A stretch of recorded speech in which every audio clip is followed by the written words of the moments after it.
সন্তানদের পরিচর্যায় মনোযোগ দিতে হয়। এ কারণে অনেক নারী পড়ালেখা বাদ দিয়ে দেন। তবে 19 সন্তানের মা হয়েও ডক্টরেট ডিগ্রি অর্জন করেছেন সৌদি আরবের এক নারী, হামদা আল রুয়াইলি নামে এ নারী 10 ছেলে ও 9 মেয়ের মা। সম্প্রতি সংবাদ মাধ্যম আল ইখবারিয়াকে জানিয়েছেন, সন্তানদের দেখাশোনা, কাজ এবং পড়াশোনা একইভাবে চালিয়ে গেছেন তিনি।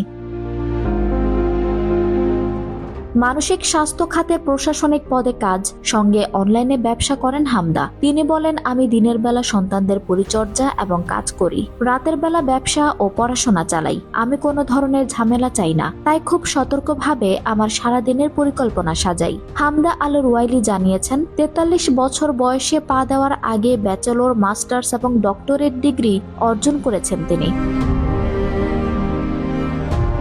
19 সন্তানকে মানুষ করা খুবই কঠিন কাজ ছিল তার, কিন্তু তিনি শিক্ষক এবং সেনা কর্মকর্তাদের কাছ থেকে অনুপ্রেরণা নিয়েছেন। হামদা বলেন, এত সন্তান বড় করার ক্ষেত্রে আমার রোল মডেল হলেন সেই শিক্ষক যিনি শিক্ষার্থী ভর্তি ক্লাস পরিচালনা করেন এবং সামরিক অফিসার যারা বিপুল সেনাকে নিয়ন্ত্রণ করেন।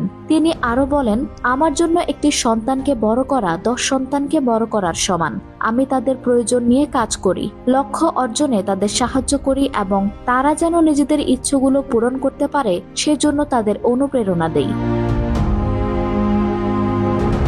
হামদা জানিয়েছেন, তার সন্তানরাও পড়ালেখায় বেশ ভালো। তার এক মেয়ে এতটাই মেধাবী যে কিং আব্দুল আজিজ সেন্টার তার পড়ালেখার খরচ বহন করে। অনেক বাধা বিপত্তি আসলেও পড়ালেখা থেকে কখনো বিচ্যুত হননি জানিয়ে সৌদির এই নারী বলেন, এত সন্তানের মা হিসেবে আমার অনেক দায়িত্ব থাকা সত্ত্বেও আমি আমার শিক্ষার স্বপ্নকে বাদ দেইনি। আল্লাহকে ধন্যবাদ। এই সাফল্যটা সহজে ছিল না, কিন্তু এটি পরিকল্পনা এবং পরিবারের সমর্থনের ফল।